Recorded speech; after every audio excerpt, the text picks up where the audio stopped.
Most welcome my student. कैसे हैं आप लोग? स्वस्थ हैं, मस्त हैं और व्यस्त हैं, है? चलिए आज फिर हम आप लोग आमने सामने हैं एक बेहतरीन वीडियो के साथ। देखो बेटा, आज का टॉपिक हम लोगों का क्या है? एरोमैटिकता। और पिछले वीडियो में आप लोगों को मैं बेंजीन की आणविक संरचना दिया था। बहुत ही बेहतरीन वीडियो रहा, खूब उसको ढंग से आप समझिएगा, है ना? और आज चर्चा हम लोगों की चलेगी एरोमैटिकता पर। एरोमैटिकता क्या होता है बेटा? एरोमैटिकता के अंतर्गत हम उन कारकों का अध्ययन करते हैं, उस फैक्टर का अध्ययन करते हैं जो एरोमैटिक यौगिक को एरोमैटिक बनाता है। एरोमैटिक यौगिक को एरोमैटिक बनाता है, उन गुणों का अध्ययन करेंगे। अगर ये गुण नहीं है तो वो यौगिक एरोमैटिक नहीं होगा। इसके अंतर्गत जो है मुख्य जो है 7 बिंदु हैं जिन पर हम लोगों को चर्चा करना है। तो हम लोगों को क्या अध्ययन करना है?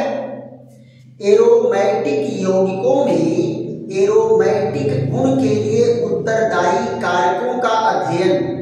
उत्तरदायी कारकों का अध्ययन एरोमैटिकता कहलाता है। क्या कहलाता है? एरोमैटिकता कहलाता है। क्लियर? तो क्या कहेंगे? एरोमैटिक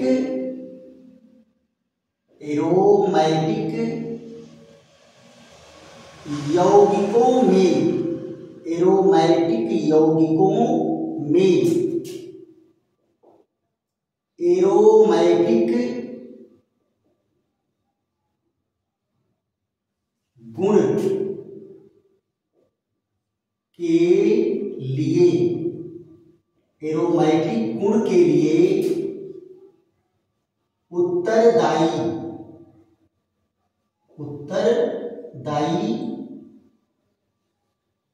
कारकों का अध्ययन। उत्तरदायी कारकों का अध्ययन। उत्तरदायी कारकों का अध्ययन एरोमैटिकता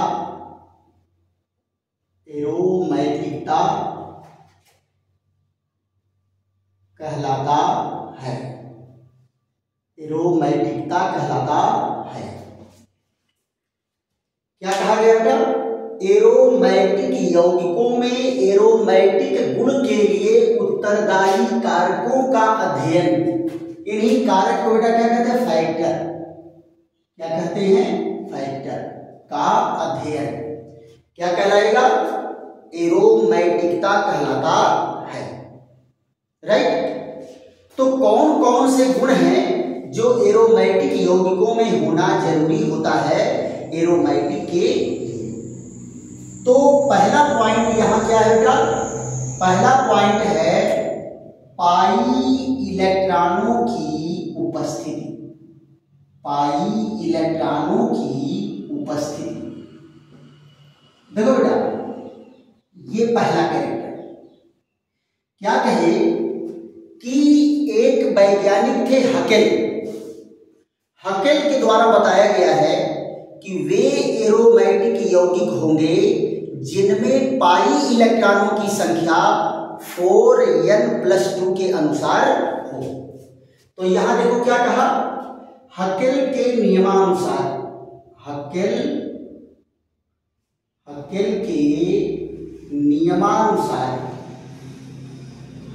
के नियमानुसार क्या होगा? पाई इलेक्ट्रॉन की संख्या कैसे होगी? 4n+2 के आधार पर 4n+2 के आधार पर। यहां n क्या है?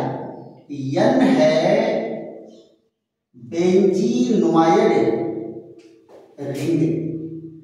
n क्या है? Number of benzenoid ring, number of benzenoid ring, यानी कितनी बेंजीनोइड रिंग है उसकी संख्या जो है n होती है। बेंजीनोइड रचना मतलब क्या होता है? Benzene like structure, benzene like structure. ये देखो बेटा, पिछले वीडियो में बेंजीन का स्ट्रक्चर मैं आपको बनवाया था। बेंजीन लाइक स्ट्रक्चर जो है कितने रिंग हैं उसकी संख्या क्या होगी? n कहलाती है। क्या कहलाती है? n कहलाती है कि ऐसे ऐसे कितने रिंग जुड़े हुए हैं। ये जो है एरोमेटिकता के लिए उत्तरदायी होगा। अब आप जरा देखो, यहां हम कुछ एग्जाम्पल आप लोगों को कैलकुलेट कर देते हैं। जैसे पहला एग्जाम्पल क्या दे देते हैं? पाइरान। यहां देखो, पाइरान क्या है? ये एरोमेटिक यौगिक है। कौन है? पाइरान। पाइरान एरोमेटिक यौगिक है। क्यों? क्योंकि इनमें बेंजीनोइड रचना क्या है? जीरो, बेंजीन के समान रचना नहीं है। तो यहां क्या है? n equal to 0। तो क्या हो जाएगा? यहां देखो, पाई इलेक्ट्रॉन कितने होंगे? 4n plus 2। तो यहां देखिए क्या है? 4 इंटू 0 प्लस 2, तो क्या हो गया? 2 पाई इलेक्ट्रॉन। यानी इनमें इलेक्ट्रॉन कितने होने चाहिए? 2 पाई इलेक्ट्रॉन। अब यहां देखिए, ये बेंजीन है, तो बेंजीन में बेंजीनोइड रचना कितनी है? 1। n बराबर क्या है? 1। इसका नाम क्या है बेटा? बेंजीन। बेंजीन में 1 है, तो यहां देखो पाई इलेक्ट्रॉन कितने होंगे? 4 इंटू 1 प्लस 2, तो यहां क्या होगा? 6 पाई इलेक्ट्रॉन। अब यहां जरा देखो, ये जो है बेंजीनोइड रचना, इसमें कितना मिल गए? 2 ठो मिल गए। अब ये देखो, ये 2 बेंजीनोइड रचना आपस में मिल गई। यहां देखो, इनको भी अल्टरनेट डबल बॉन्ड वाला स्ट्रक्चर दिखा दो, क्यूले स्ट्रक्चर की। यहां देखो, 2 बेंजीन रचना आपस में मिल गई, तो यहां n बराबर कितना है? n बराबर है 2। इसका क्या नाम होता है बेटा? इसका नाम है नेफ्थेलीन। क्या नाम है? नेफ्थेलीन। अब यहां देखो, यहां क्या हो जाएगा? पाई इलेक्ट्रॉन बराबर क्या है? 4n प्लस 2, तो 4 इंटू 2 प्लस 2 कितना हो गया? 10 पाई इलेक्ट्रॉन। यहां देखिए, अगर बेंजीनोइड रचना 3 ठो आपस में मिल गई हो, तो इसका n बराबर क्या होगा? n बराबर होगा 3। n बराबर कितना होगा? 3। तो आप जरा देखो, इसमें 3 बेंजीनोइड रचना है। इसका क्या नाम है? इसका नाम है बेटा एंथ्रासीन। क्या नाम है? एंथ्रासीन। तो एंथ्रासीन में n बराबर कितना है? 3। तो पाई इलेक्ट्रॉन कितने होंगे? 4n प्लस 2, तो 4 इंटू 3 प्लस 2, तो कितना हो गया? 12 दू 14 पाई इलेक्ट्रॉन होगा। ऐसे ही बेटा, एंथ्रासीन के समान ही 3 रिंग की एक और रचना होती है। 3 रिंग की रचना होती है, लेकिन इसका रिंग स्ट्रक्चर थोड़ा अलग ढंग से होता है। ये देखो, एक रिंग जो है ऐसे जुड़ा हुआ है। ये देखो, ये तो ये रचना क्या है? ये रचना है फेनांथ्रीन का। किसकी रचना है? फेनांथ्रीन।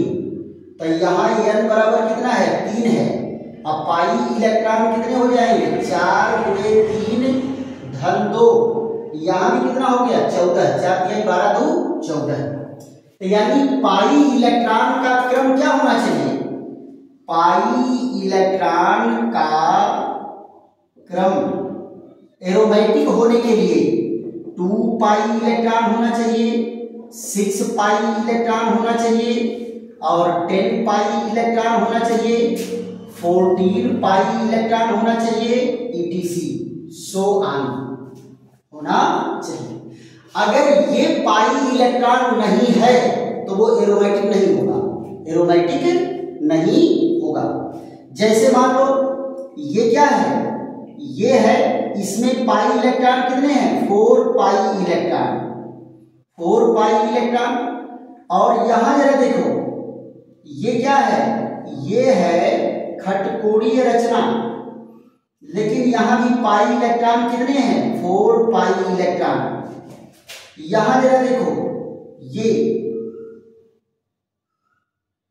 1 2 3 4, 1 2 3 4, यहां क्या है, 8 पाई इलेक्ट्रॉन है।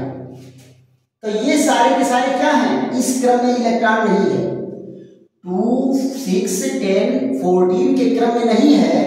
तो ये सारे के सारे क्या हैं, ये टोटल ऊपर वाले जो है सब एरोमेटिक हैं। क्या है, एरोमेटिक कंपाउंड हैं। बट नीचे वाले सारे के सारे क्या हैं, नॉन एरोमेटिक कंपाउंड है।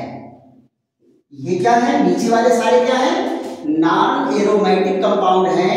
इनमें एरोमेटिक के गुण नहीं पाए जाते हैं और ये सब एरोमेटिक गुण वाले हैं।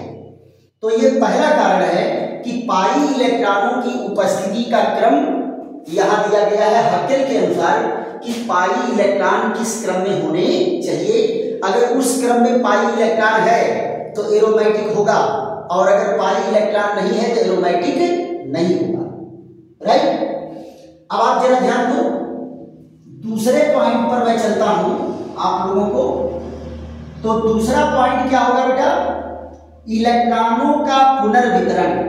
इलेक्ट्रॉनों का पुनर्वितरण कहने का मतलब क्या है बेटा, जो बेंजीन के अणु में है वो इलेक्ट्रॉन कभी स्थिर नहीं होते, वो इलेक्ट्रॉन कंटिन्यूटीज को डांस करते रहते हैं और अपना स्थान बदलते रहते हैं। इलेक्ट्रॉन क्या करेंगे, कंटिन्यू रोटेट होते रहते हैं अपनी रिंग में और कई रचनाएं बनाते हैं। उन सारी रचनाओं को क्या कहते हैं, एक दूसरे की अनुनाद रचना कहते हैं, रेजोनेंस स्ट्रक्चर कहते हैं। अगर कंपाउंड में पाई इलेक्ट्रॉन एक जगह रुक गया, स्थिर हो गया, फिर वो एरोमेटिक गुण प्रदर्शित नहीं करेगा। एरोमेटिक गुण प्रदर्शित करने के लिए इलेक्ट्रॉनों का रोटेशन मस्ट है, इलेक्ट्रॉनों का रोटेशन बहुत जरूरी है। लल्ला, अगर इलेक्ट्रॉन एक जगह स्थिर हो गया फिर वो एरोमेटिक नहीं रह जाएगा, इसलिए इलेक्ट्रॉनों का डीलोकेलाइजेशन जरूरी होता है। तो दूसरा पॉइंट क्या है, दूसरा पॉइंट है इलेक्ट्रॉनों का पुनर्वितरण। इलेक्ट्रॉनों का पुनर्वितरण, इसकी अंग्रेजी क्या होती है, delocalisation of electron. Delocalisation of electron, delocalisation of electron, यानी इलेक्ट्रॉन कभी स्थिर नहीं रहना चाहिए, इलेक्ट्रॉन कंटिन्यू रोटेट करते रहना चाहिए, रिंग में घूमते रहना चाहिए, तभी वो होगा। यानी क्या कहा गया, एरोमेटिक यौगिकों के लिए, यहां देखो क्या कहा गया, एरोमेटिक यौगिकों में, एरोमेटिक यौगिकों में इलेक्ट्रॉनों का पुनर्वितरण, इलेक्ट्रॉनों का पुनर्वितरण आवश्यक है। क्या है, आवश्यक है। अगर इलेक्ट्रॉनों का पुनर्वितरण नहीं होगा तो वो एरोमेटिक नहीं होगा। आप जरा ध्यान दो, पहला एग्जाम्पल आपको ले लेते बेटा पाइरान का ही। पहला एग्जाम्पल किसका ले लेते हैं, पाइरान का। देखो बेटा यहां पर पॉजिटिव चार्ज है तभी ये पाइरान है, अगर ये पॉजिटिव चार्ज नहीं है तो ये एरोमेटिक भी नहीं होगा, तब इसका नाम क्या होगा? साइक्लोप्रोपीन। क्या नाम होगा? साइक्लोप्रोपीन। तो यहां ध्यान दो, यहां डबल बॉन्ड है, यहां पॉजिटिव चार्ज भी होना चाहिए। जरा याद करो तो मेसोमेरिक प्रभाव, आपको मेसोमेरिक प्रभाव, जो बेटा मेसोमेरिक नहीं जान रहे हैं वो पीछे के वीडियो में जाकर के मेसोमेरिक प्रभाव पढ़ लें। कार्बनिक अभिक्रियाओं की क्रियाविधि वाले चैप्टर में मेसोमेरिक प्रभाव पूरा डिटेल में दिए हैं। अगर वहां पढ़ने के बावजूद भी समझ में नहीं आ रहा है तो आप कहिएगा तो फिर से मेसोमेरिक मैं आपको समझा दूंगा, है ना? लेकिन मेसोमेरिक एक बार जाकर के पढ़ लीजिए। आपको मैं बताया था कि अगर पॉजिटिव चार्ज के अल्टरनेट डबल बॉन्ड है, यानी सिंगल बॉन्ड के बाद डबल बॉन्ड है, तो इधर से भी देखो सिंगल के बाद डबल है, तो क्या बताए थे कि पॉजिटिव चार्ज डबल बॉन्ड को एक स्थान पीछे खींच लेता है। तो एक स्थान पीछे खींचेगा तो इसकी रचना कैसी हो जाएगी? डबल बॉन्ड यहां आ गया, पॉजिटिव चार्ज यहां आ गया, फिर देखो ये खींचेगा तो यहां क्या आ गया? अब की बार डबल बॉन्ड यहां आ गया और ये यहां आ गया, फिर उसके बाद क्या है? ये यहां खींचेगा तो यहां क्या जाएगा? ये देखो यहां पर। अब ये इतनी रचनाएं आपको बनी, तो आप जरा बताओ इलेक्ट्रॉन रोटेट हो रहा है नहीं हो रहा है? इसलिए ये जो है एरोमेटिक यौगिक कहलाएगा। दूसरा आप स्ट्रक्चर में दिखाया था बेंजीन का, तो बेंजीन के ही दो केक्यूले रचनाएं थी, दो केक्यूले रचनाएं थी और इनमें भी इलेक्ट्रॉन कंटिन्यू रोटेट होता रहता है। या देखो ये यहां आया, ये यहां गया, ये यहां गया, तो ये रचना बन गई, फिर ये यहां आया, फिर ये यहां आया, ये यहां आया, तो ये रचना बन गई। ये कंटिन्यू डिस्को कर रहे हैं, क्लियर? उसी तरह से एक और एग्जांपल ले लेते हैं, वो बेटा कौन सा है? फ्यूरान है। कौन है? फ्यूरान। ये देखो फ्यूरान, इसमें देखिए क्या है? आप कहोगे कि सर पाई इलेक्ट्रॉन तो 4 है। हाँ बेटा 4 है, लेकिन ऑक्सीजन का 2 इलेक्ट्रॉन इसमें भाग लेता है, तो ऑक्सीजन का भी 2 इलेक्ट्रॉन पार्टिसिपेट हो गया, इसलिए इसमें पाई इलेक्ट्रॉन कितने हो जाते हैं? 6। पाई इलेक्ट्रॉन कितने हो जाते हैं? 6। अब आप देखो ये क्या करेगा? एक जोड़ा इलेक्ट्रॉन देगा तो यहां बॉन्ड टूट के चला आया, बॉन्ड टूट के इधर चला आया। अब ऑक्सीजन इलेक्ट्रॉन दिया है इसलिए इस पर क्या गया? Positive charge. यहां देखो डबल बॉन्ड बना, यहां इलेक्ट्रॉन आ गया, फिर यहां देखो। अब अगर इधर बॉन्ड बनाता तो ये टूट के अपने पहले कंडीशन में आ जाएगा, इधर बॉन्ड बनाया तो ये टूट के यहां चला आया। क्यों बॉन्ड टूटता है बेटा? क्योंकि एक बार कार्बन पर 4 बॉन्ड ही बन सकते हैं, 5 बॉन्ड नहीं बन सकता। यहां देखो यहां आ गया इलेक्ट्रॉन, अब अगर इधर देगा तो ये टूट के यहां चलाएगा, और अगर ये इधर दिया तो ये टूट के कहां चलाएगा? यहां चलाएगा। यहां देखो ये, अब की बात करें देखो क्या है? डबल बॉन्ड यहां, डबल बॉन्ड यहां, इलेक्ट्रॉन आ गया इस पर, है ना? अब जरा देखो फिर अगर इधर बॉन्ड देगा तो ये टूट के यहां चला जाएगा, और ये दिया तो ये बॉन्ड टूट के यहां चलाया। यहां जरा देखो तो ये यहां पर इलेक्ट्रॉन आ गया, डबल बॉन्ड यहां बना, ये डबल बॉन्ड इधर अगर देगा तो ये टूट के यहां चलाएगा, और अगर इधर दिया तो ये टूट के ऑक्सीजन पर चलाया। यानी जहां से शुरू हुआ था फिर वहीं इलेक्ट्रॉन पहुंच गया। तो इस तरह से आप देखिए ये इतने संरचनाओं में ये डिस्को करते हुए जा रहा है, यहां से यहां, यहां से यहां, यहां से यहां, और ये सब जो है इलेक्ट्रॉन डीलोकेलाइज करते हैं, और इलेक्ट्रॉन डीलोकेलाइजेशन से, पुनर्वितरण से कई रचनाएं प्राप्त होती हैं। और इन सारी रचनाओं को क्या कहते हैं बेटा? इन सारी रचनाओं को कहते हैं रेजोनेंस स्ट्रक्चर। क्या कहते हैं? रेजोनेंस स्ट्रक्चर, और हिंदी में कहते हैं अनुनाद रचना। हिंदी में क्या कहते हैं? अनुनाद रचना। अनुनाद रचनाएं हैं, ये भी अनुनाद रचनाएं हैं, ये सब अनुनाद रचना है। राइट। तो ये 2 पॉइंट हो गया हमारा कि पहली क्या कहा कि पाई इलेक्ट्रॉन जो है हकेल के अनुसार a certain numbers of electron होने चाहिए कहाँ, एरोमेटिक यौगिक में। दूसरे पॉइंट में क्या कहा कि जो पाई इलेक्ट्रॉन है वो रिंग में कभी स्थिर नहीं रहता, हमेशा वो रोटेट होता रहता है और कई रचनाएं बनाता है। इन सारी रचनाओं को क्या कहेंगे, एक दूसरे की अनुनाद रचना कहते हैं। राइट। सारे पॉइंट का ध्यान से एक एक पॉइंट आपको आंखों से उठाना है। और देखो अगर बोर्ड में आप टॉप नहीं करते हो तो फिर कहा जाएगा, है ना, टॉप करोगे बेटा आप ही, ध्यान दो। लेकिन क्या है, एक एक वीडियो को एकदम ध्यान से उठा लेना, आंख से उठा लेना है। फिर यहां जरा देखो तीसरे पॉइंट में क्या कहा गया, तीसरे पॉइंट में कहा गया कि एरोमेटिक यौगिक अनुनाद रचना बनाते हैं, इलेक्ट्रॉनिक वितरण के कारण कई अनुनाद रचनाएं बनाती हैं और उन अनुनाद रचनाओं की ओरिजिनल रचना जो होती है वो संकर रचना होती है। क्या होती है, संकर रचना होती है। देखो बेटा क्या कहा, पहला पॉइंट एरोमेटिक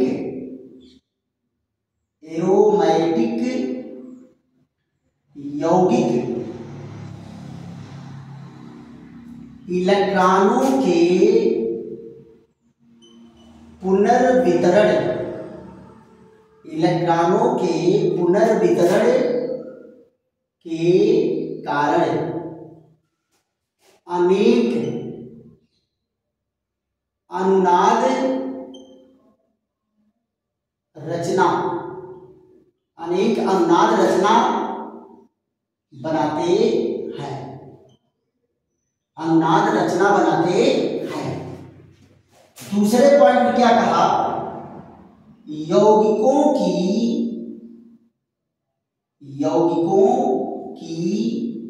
मूल रचना, यौगिकों की मूल रचना सभी अनुनाद रचनाओं की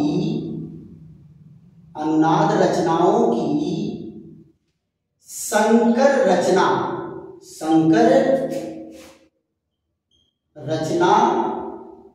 होती है, संकर रचना होती है।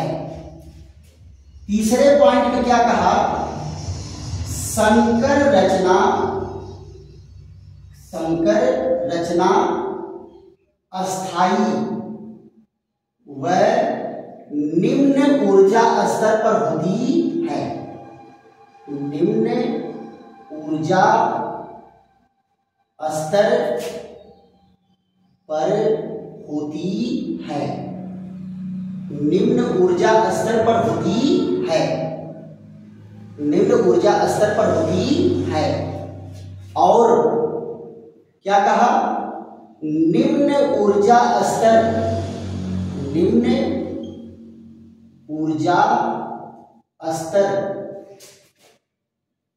प्राप्त करने में, निम्न ऊर्जा स्तर प्राप्त करने में जो ऊर्जा मुक्त होती है, जो ऊर्जा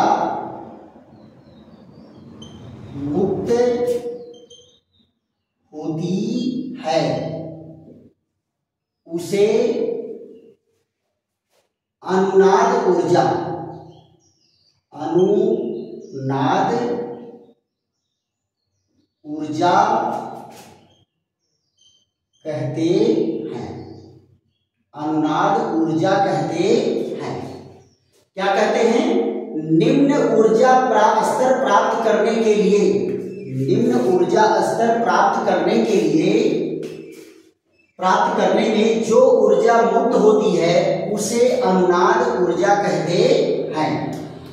और उसके बाद क्या कहे, चौथे पॉइंट में एरोमेटिक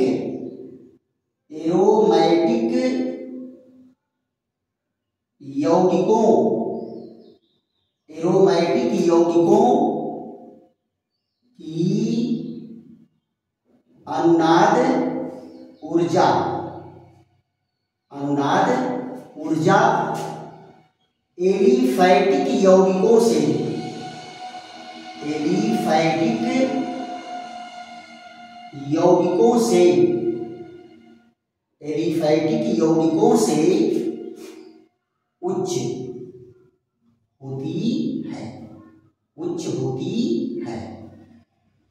ये देखो क्या है, एरोमेटिक यौगिकों की अनुनाद ऊर्जा एलिफैटिक यौगिकों की अनुनाद ऊर्जा से उच्च होती है। यानी क्या कहा गया कि तीसरा गुण है कि एरोमेटिक यौगिकों की अनुनाद ऊर्जा क्या होगी, एलिफैटिक यौगिक के अनुनाद ऊर्जा से ज्यादा होती है। पहले अनुनाद ऊर्जा को समझो क्या है। क्या कहा, एरोमेटिक यौगिकों के इलेक्ट्रॉनिक पुनर्वितरण के कारण अनेक अनुनाद रचनाएं बनती हैं। कई अनुनाद रचना भी पिछले हेडिंग बताए हैं। फिर उसके बाद क्या है, यौगिकों की मूल रचना सभी अनुनाद रचनाओं की संकर रचना होती है। फिर क्या कहे, संकर रचना अस्थायी व निम्न ऊर्जा स्तर पर होती है और निम्न ऊर्जा स्तर प्राप्त करने में जो ऊर्जा मुक्त होती है उसे अनुनाद ऊर्जा कहते हैं। चौथे पॉइंट में क्या कहा कि एरोमेटिक यौगिकों की अनुनाद ऊर्जा एलिफैटिक यौगिकों की अनुनाद ऊर्जा से ज्यादा होती है। जरा एग्जांपल लेकर के देख लेते हैं, इनके एग्जांपल क्या है। अब यहां जरा देखते हैं, एरोमेटिक यौगिकों का एग्जांपल हम बेंजीन को ही ले लेते हैं। तो बेंजीन की अनुनाद रचना, दो अनुनाद रचनाएं हैं। यहां देखो बेंजीन की दो अनुनाद रचनाएं बनी। ये यहां देखो, यहां ऐसे, ये देखो, ये दो अनुनाद रचनाएं हैं जिसमें यहां ये डबल है, ये सिंगल है, ये सिंगल है, ये डबल है, ये डबल है, ये सिंगल है, ये होता है। तो यहां देखो क्या है, ये है रेजोनेंस स्ट्रक्चर। क्या है, रेजोनेंस स्ट्रक्चर। ये क्या होगा, हाई एनर्जी लेवल पर होता है और मोर रिएक्टिव होता है, मोर रिएक्टिव होता है। क्लियर। और जो इनकी संकर रचना होती है, इन रचनाओं की हाइब्रिड रचना इस तरह से होती है, हाइब्रिड रचना इस तरह से होती है। बेंजीन की आणविक रचना में तीनों स्ट्रक्चर आपको मैं बताया हूं। तो ये क्या है, इसको कहेंगे हाइब्रिड स्ट्रक्चर। क्या कहेंगे, हाइब्रिड स्ट्रक्चर, संकर रचना। और ये संकर रचना क्या होती है, लो एनर्जी लेवल पर होती है और क्या होती है, less reactive, less reactive and more stable. क्या होगा, लेस रिएक्टिव होगा और मोर स्टेबल होगा, अति अस्थायी होगा। स्टेबल मींस क्या होता है, अस्थायी, अति अस्थायी होगा। लेस रिएक्टिव होगा। देखो बेटा, लेस रिएक्टिव मतलब क्या होता है, कम क्रिया करने वाला। तो जो कम दौड़ने वाला है वो परुआ की तरह से बैठने वाला तो होगा ही होगा। तो वही मतलब कहने का है कि अगर ये लेस रिएक्टिव है तो मोर स्टेबल होगा ही होगा, यानी लंबे समय तक अस्थायी रूप में बना रहेगा। अब यहां देखो क्या कहे कि यहां से यहां तक जाने में एनर्जी रिलीज होती है। कितनी एनर्जी रिलीज होती है, 36 किलो कैलोरी पर मोल। तो यहां देखो ये जो एनर्जी रिलीज हुई ये क्या कहलाता है, रेजोनेंस एनर्जी। क्या कहलाता है, रेजोनेंस एनर्जी। इसका वैल्यू कितना होता है, 36 किलो कैलोरी पर मोल। इसको शार्ट में बेटा क्या कहते हैं, RE। क्या कहते हैं शार्ट में, RE। अब कहेंगे कि यहां इस एनर्जी को माइनस में क्यों दिखाया गया। तो एक पॉइंट बेटा आप हमेशा नोट करो, जो एनर्जी किसी प्रोसेस में रिलीज होती है वो माइनस से डिनोट की जाती है, और जब आप किसी प्रोसेस में एनर्जी देते हैं तो आपके द्वारा दी गई एनर्जी हमेशा पॉजिटिव में डिनोट की जाती है। तो यहां पर क्या है, एनर्जी निकल रही है, so this energy denoted by minus sign, इसको जो है माइनस साइन से डिनोट किया जाता है। Right, clear. चलिए अब आप जो है एक एग्जांपल ले लेते हैं एलिफैटिक वाला। एक एग्जांपल किसका ले लेते हैं? एलिफैटिक वाला। तो यहां देखो एलिफैटिक में क्या है, ये एसीटेट है। कौन है? एसीटेट आयन है। तो ये भी अनुनाद रचना शो करता है। इलेक्ट्रॉनों के डीलोकेलाइजेशन से इसमें भी अनुनाद संरचना शो करने की क्षमता होती है। यहां देखो ये, अब फिर इधर इलेक्ट्रॉन देगा तो ये टूट के इधर चला गया इस रूप में। तो ये भी क्या है? ये दोनों रेजोनेंस स्ट्रक्चर है। कैसा स्ट्रक्चर है? Resonance structure. और ये भी क्या होगा? हाई एनर्जी लेवल पर है, हाई एनर्जी लेवल पर है। और क्या है? मोर रिएक्टिव है। क्या है? मोर रिएक्टिव है। अब आप जरा देखो यहां से यहां तक आने में तो इनकी संकर रचना कैसी होती है? इस तरह से संकर रचना। ये देखो यहां पर दोनों ओर पार्शियल नेगेटिव चार्ज है। ये देखिए ये कैसी रचना है? ये हाइब्रिड स्ट्रक्चर है। कैसा स्ट्रक्चर है? हाइब्रिड स्ट्रक्चर है। और ये कैसा होगा? ये होगा लो एनर्जी लेवल, यानी ये क्या होगा? Less reactive. और अगर लेस रिएक्टिव होगा तो क्या होगा? मोर स्टेबल, मोर स्टेबल होगा। लेस रिएक्टिव, मोर स्टेबल होगा। राइट। यहां से यहां आने में एनर्जी जो रिलीज होती है उसका वैल्यू है 6 किलो कैलोरी पर मोल। तो आप जरा देखो इसकी रेजोनेंस एनर्जी कितनी हो गई? -6 किलो कैलोरी पर मोल। -6 किलो कैलोरी पर मोल इसकी एनर्जी हो जाती है। अब आप जरा बताओ एलिफैटिक के रेजोनेंस एनर्जी से एरोमेटिक के रेजोनेंस एनर्जी हाई है कि नहीं है? ये तीसरी प्रॉपर्टी है एरोमेटिकता के लिए कि एरोमेटिक यौगिकों की अनुनाद ऊर्जा एलिफैटिक यौगिकों की अनुनाद ऊर्जा से उच्च होती है। राइट। और मुझे लगता है कि एक वीडियो में एरोमेटिकता कंफर्म नहीं होगा। 3 पॉइंट आपको मैं बता दिया, 4 पॉइंट अभी बचे हैं। ये चारों पॉइंट अगले वीडियो में मैं आपसे चर्चा करूंगा। और टू बी कंटिन्यू, आप जो है कंटिन्यू बने रहिए, अगला वीडियो भी शीघ्र ही आपके पास पहुंचेगा। थैंक यू, धन्यवाद। फिर मिलते हैं अगले और बेहतरीन वीडियो में। और अगर आपको समझ में आ रहा है बेटा तो खूब लाइक करो, शेयर करो, सब्सक्राइब करो और अपने दोस्तों मित्रों को भी बताओ कि देखो बेटा अगर एरोमेटिक झूम के पढ़ना है तो चलो मिश्रा सर के पास।